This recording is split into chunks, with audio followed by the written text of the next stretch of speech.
And welcome to the One More Thing podcast. Today I am joined with Dr. Troy Doucet.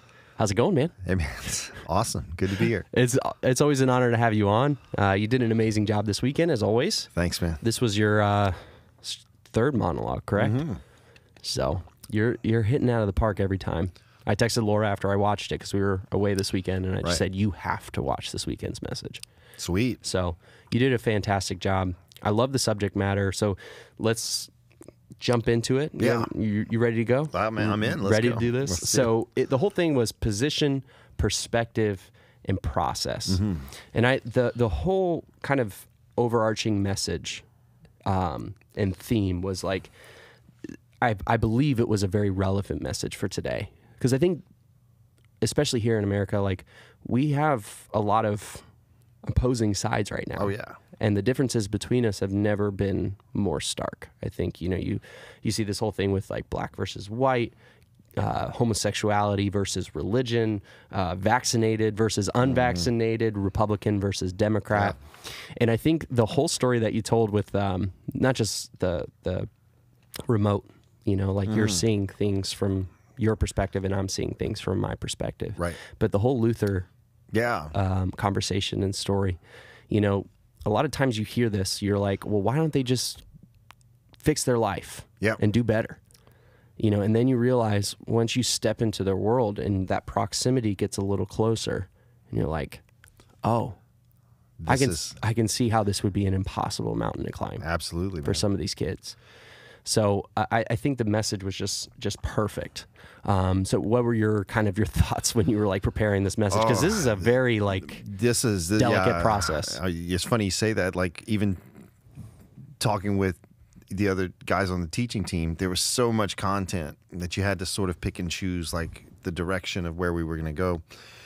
And that idea of position was the starting point from the story of Elijah, was that he took a side. Yeah. And I think that for me was the main gain was, yes, these stories are great and they help illuminate the truth that we're trying to convey. But the idea is like, regardless of any side we take, whether we're for vaccinations or against them, there's always going to be, like I said, the sound of that other hand clapping. And for me, that was the point I was trying to drive home, is that position determines our perspective. Mm-hmm. But it's never enough just to have a unique perspective. We have to have a process in place by which we take action on those things that we've become convinced on. Right. And like I said, I think one of the big takeaways for me that having conversations in the Grand Hall afterwards were, we can think we're on the side of God, but if that process leads to oppression of other people, then we're not. Right. And that's that was the big thing to drive home. And with Luther, what was great about seeing that, it's one thing to tell the story and you have all of this language that you can appropriate to have people feel what you felt. But dude, there was just something about seeing it. Right. That to this day, it's seared into my memory that those two boys who were on different opposing sides of what we'd call like an existential spectrum, right? Right. One coming from everything and one coming from nothing. Right. Put aside the differences of their opposition and found an opportunity to find what was common to them, and that was the love of God. And so that's what I hope was conveyed in that message. But that was the hardest one to teach, man, because the content was rich and deep, and it's something you could really do multiple weeks on, for sure. Yeah. And I'm sure we'll touch on that subject again, because it's something it's a message that we need to be reminded of, especially in today. But it was relevant. And that was the biggest thing for me, is because there's always a reason, right? Mm-hmm. Like you hear people say, well, why don't these dumb people just get vaccinated? And it's like, there's always a bigger picture. There's always a bigger story. Why don't these kids just go to school? For Luther is because he didn't have clothes. That's right. That's something right. that you just don't think about. That's right. And so it's always important to look at the perspective of the person that you've deemed, even your enemy. Yeah, that's right. So I thought it was great. And one of the things you kind of touched on, and I kind of wanted to expand on a little bit more, As you said the phrase, and I've heard this ever since I've been growing up. God said it, that settles it. I believe it. Geez, you know, yeah. it's something that I'm sure if you've been in Christianity for a while, you've heard that slogan. And then once you start like diving into the Bible, you're like, well, there's a lot of conflicting message within the Bible. That's right. So which one's God and which one's not? Which voice am I supposed to listen to? That's right. And I think that's when we make those like blanket statements like that, and people who don't really, they haven't gone past like their kindergarten view of Christianity, they're like, oh, it's catchy, it rhymes, you know, it sounds right, but it's like that falls apart really, really quickly. That's true, man, and that's why I included it in the sermon. I had a star by it to kind of, because you want to feel the crowd at that point, and both services, I said I have to say this because it's true, man. The word or the term, the moniker God has been used for so much injustice in the world, right? We're on the right side. It doesn't matter what you think about this. And that's where the point is. And I said, you know, as someone who is not only a reader of the Bible or an interpreter of it, like a scholar of it, right? Like so many things can make a difference in how we approach a particular passage. And the sad thing is we often will find the contextual meaning that gives credence to our bias, if that makes sense. Yeah, it's cherry picking. So so if the historical context fits my bias, I'm gonna use that as what I ground it on. If the linguistic context matches my bias, I'll use the language. But what's great is like we can take different sides, but that's where I think, and take different positions, but as long as we're willing to see the perspective of the other person, oh, you're looking at it through this lens, you're looking at it through that lens. Yeah.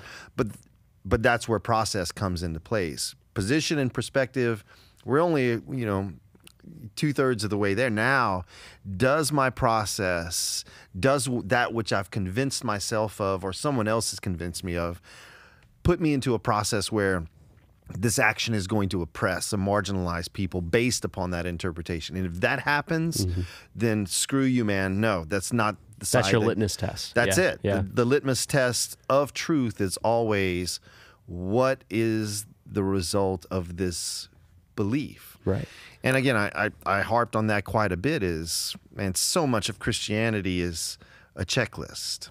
Like, I believe this, I'm good. Yeah. No, man. Belief, true belief requires a becoming. And it's, for me, it's not honest to say, oh, I believe that homosexuality is wrong.